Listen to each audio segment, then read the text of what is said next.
Hello everyone. तो आज करेंगे हम हैवी साइज़ पैंट की कटिंग। इसके लिए हमने कपड़े को 4 फोल्ड में बिछा लिया है और हमने 3 इंच का निशान लगाया है नीचे से फोल्ड के लिए। लंबाई हमारी 37 इंच की है। 1 इंच हमने इसमें से माइनस करके 36 इंच के ऊपर हमने इसमें निशान लगाया है। इन निशानों को अब हम सीधा कर देंगे। किनारे की साइड से आधे आधे इंच का हम एक निशान लगाएंगे। हिप है हमारी 48 इंच, तो हिप का फोर्थ हो गया हमारा 12 इंच का। 12 इंच के ऊपर एक निशान लगाया और इसमें हमने 2.5 इंच प्लस कर दिया है। तो ये हो गया हमारा 14.5 इंच का। 14.5 इंच का हो गया हमारा हिप और इसमें आसन लेंगे हम 12.5 इंच का। इसका जो क्रोच एरिया है वो हम 3 इंच पे लगाएंगे और 3 इंच ही हमने ऊपर से लेके इसको गोलाई कर दी है। अब हम देखेंगे कि यहाँ से ये कितना है। ये हमारा 14 इंच का है। 7-7 इंच का हम दोनों बीच का निशान लगाएंगे। मोरी है हमारी 8 इंच की। 4-4 इंच का हमने दोनों साइड निशान लगा दिया है। सेपर पट्टी से अब हम इन निशानों को मिला देंगे। निशानों को मिलाने के बाद अब हम इसकी कटिंग करेंगे। कटिंग हम एक साइड से जो हमारे चारों पल्ले हैं उनको कट करेंगे, चारों पल्लों को।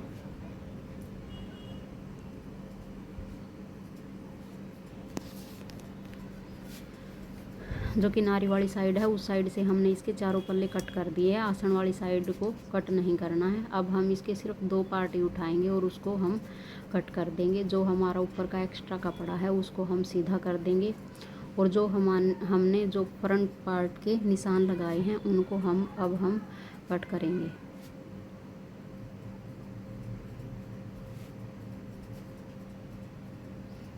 ये हमारा जो फ्रंट साइड है वो कट के तैयार है। अब हम जो बैक साइड है हमारा उसके निशान लगाएंगे। तो 3 इंच ऊपर से हम बढ़ा के लेंगे और यहाँ से हमने 2.5 इंच लिया है। आसन को हम सीधा कर देंगे, इसको गुड़ाई देंगे बैक पार्ट को।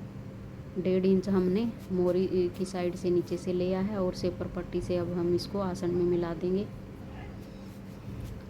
जहाँ से हमने 3 इंच का निशान लिया है अब हम इसको तिरछा करके मिला देंगे।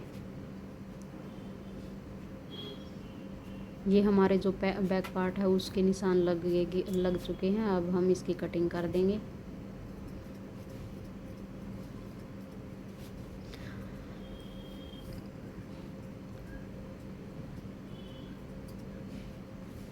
ये हमारे जो बैक और फ्रंट पार्ट है दोनों एक साथ कट हो चुके हैं। पैंट की कटिंग हमारी तैयार है। पैंट की कटिंग हमने कर दी है। अब हम बैक और फ्रंट का आसन स्टिच करेंगे। आसन हमने स्टिच कर दिया है। अब हम जो हमारा फ्रंट पार्ट है उसके ऊपर हम जेब लगाएंगे। जेब के लिए हमने 13 इंच लंबा और 13 इंच ही चौड़ा कपड़ा लिया है।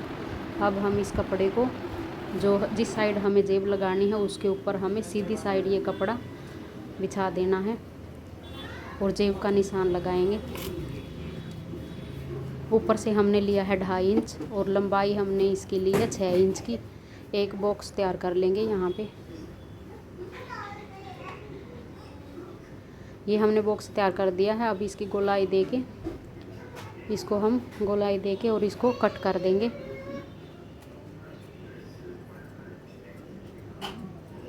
कट करने के बाद इसके ऊपर अब हम आधे इंच की सिलाई लगाएंगे। सिलाई हमने लगा ली है। अब इसके ऊपर अब हम छोटे छोटे कट लगा के इसको हम उल्टी साइड पलट देंगे। कपड़ा हमने सीधी साइड रखा था, अब हम इसको उल्टी साइड पलट देंगे और पलटने के बाद इसके ऊपर एक फिनिशिंग के साथ एक सिलाई लगा लेंगे। सिलाई हमने लगा ली है। अब हम इस कपड़े को पैंट के साथ अटैच करेंगे। इसको हम डबल फोल्ड करेंगे। सबसे पहले हमने जो जेब का कपड़ा काटा था वो 2.5 इंच का, उसका निशान लगाएंगे और वहाँ तक हम ये कपड़ा रख के जेब का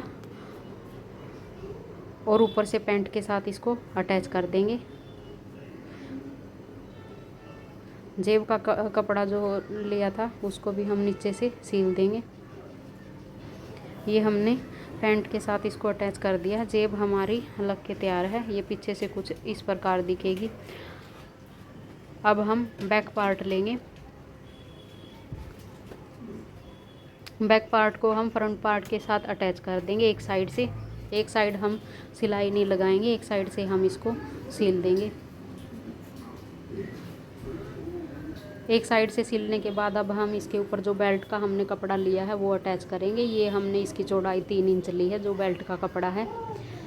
अब पूरे में इसको अब हम स्टिच कर देंगे। स्टिच करने के बाद अब हम जो हमारी सिलाई रह गई थी, अब हम इस सिलाई को कंप्लीट कर देंगे। सिलाई हमने लगा दी है। अब हम इसमें इलास्टिक डालेंगे। इलास्टिक हमने कमर के हिसाब से लिया है। कमर है हमारी 47, तो उसमें से 7 इंच माइनस करके 20 इंच का डबल करके हमने लिया है। इलास्टिक हमारी डल गई है। अब हम जो मोरी है उसको फोल्ड करेंगे।